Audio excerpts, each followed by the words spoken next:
larger chunk down and polishing it so it's nice and smooth. You can't really break apart a rock like this. Hey, what's that? That's the finished axe. Oh. See this right here? So that blade is made from this kind of stone. And you don't need an axe blade to be razor sharp. It doesn't need to split the atoms in the log.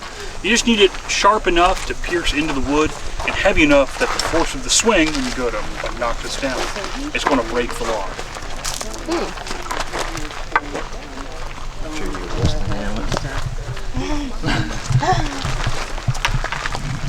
That's pretty cool. They're actually going to be sent into the farmlands. Now the Powhatan are growing a ton of these crops. You know, around about an acre a person is roughly the estimate. English talk about walking through a mile of cornfields in order to get to Paspahaytown, which is the one that we've kind of recreated in a small part here today. Now, of course, if you have acres and acres and acres and acres of corn, what type of things are going to come and try and eat that corn? All the squirrels, all the rabbits, even the occasional deer and raccoon. Now, if you put a 3, 4, 5-year-old up into one of these little scarecrow huts, basically if you go back to our farmland, you'll see there's almost a little house on stilts. If you put those little 3, 4, 5-year-olds up there and you let them be kids, you let them scream and yell and shout and play, they're going to chase away most of the birds. Squirrels don't care how loud people are, or the fact that we've got so many here attests to that. But if you put that 6, 7, 8-year-old, give them a bow and arrows and tell them, hey, go ahead, go at them, you're going to see that they're going to be able to improve their skills a little bit more. They're going to be able to build that up, and they're going to have fun while doing it. Because that's going to make a little bit of a game. It's a job, but it's going to be that kind of fun job. And so you see all these kids starting to kind of build up that experience. Now, the bow that I'm using is far too large for a 6 or 7-year-old. The general rule of thumb is that you want the bow to be about the size of the archer. So this one's even a little too big for me, but I'm trying to build up some strength, so we're shooting one that I probably shouldn't be. But the idea is still the same. This is very similar to the bows that the Powhatan would have had, and that is a single piece of wood. In this case, we are using some hickory wood. General idea is that you want a flexible piece of wood that's also hard enough that it's not going to shatter when you fire. And then a piece of string. Now the Powhatan would have been using animal sinew, basically the tendons of the deer. I'm using synthetic animal sinew today. Now there's a lot, sounds very, very simple. There's a lot more kind of things that go into actually carving it down, because you've got to get this very nice and precise.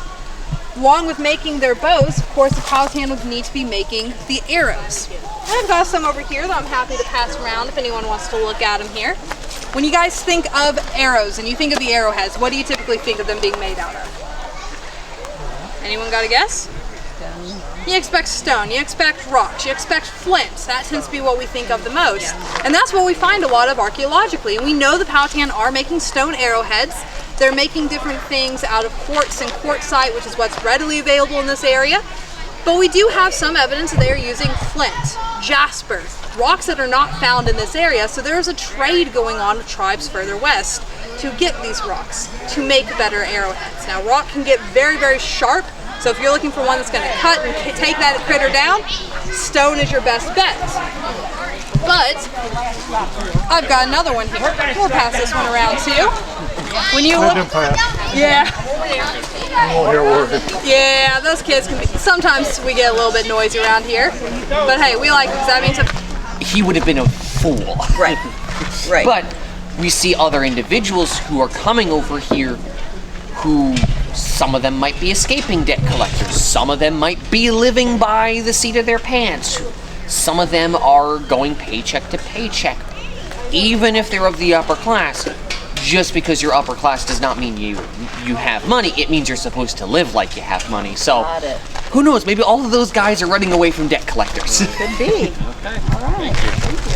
Next part, you're looking at an average about 100, 150, but the range is a low as 60 to a high of almost 500. And this fort, yes. This fort is. It's important to note in this time there is no defining moment where they specify we are going from referring to the fort as that 1.1 acre space and to referring to the fort as the 1,500 acre island that has been fortified. So just because you're outside of James Fort does not mean you're outside of fortifications. The entire island is fortified by 1610, so you're still defended and such, but you're not inside essentially the citadel So of... 500 would mean probably outside. A majority of them were potentially outside. Yeah, because it'd be very tight. Oh, absolutely, yeah.